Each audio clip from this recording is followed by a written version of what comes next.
to all you beautiful, amazing women out there. I'm Alexis Meads, and I am so privileged and honored to be sitting with you here today, getting to do a That Girl Speaks video.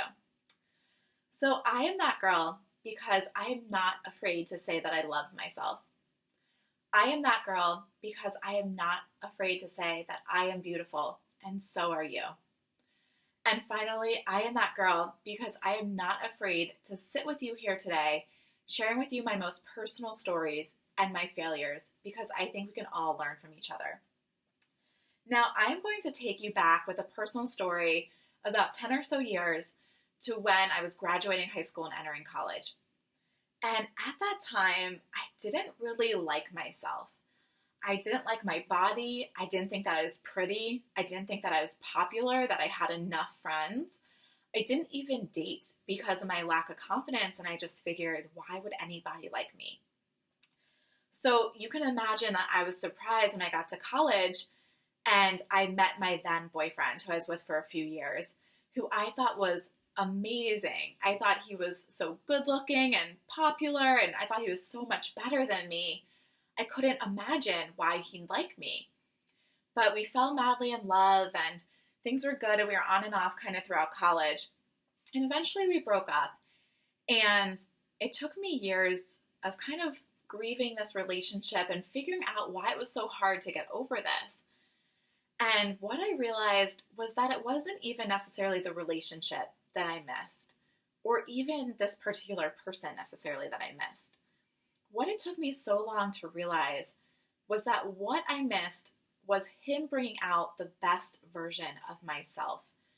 That when I first met him, I didn't love myself. I didn't have self-esteem. I didn't have much confidence. So I got to see myself through his eyes.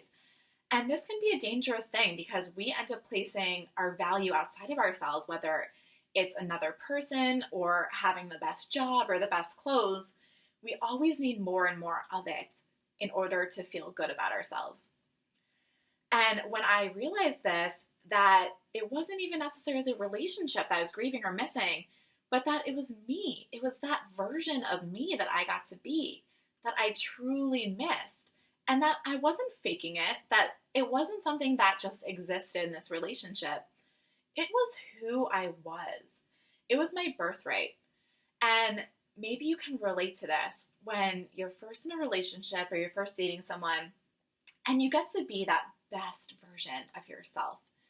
You know, maybe you take a little more time to put on makeup and dress yourself a little nicer, or maybe you're just really excited and fun to be around, or suddenly you're really funny and witty, or whatever it is, you're this amazing person that comes forward. And what it took me years to realize is that this is who I am, and that I don't need anything else. I don't need any other validation to tell me that that's who I am, and that it's okay to live in this truth. So I am that girl because I fully love and accept myself, and I have created an amazing career out of helping other young women to fully love and accept themselves too. So why are you that girl? Like, what do you do when you're in your sad pocket? What do you do? And how long do you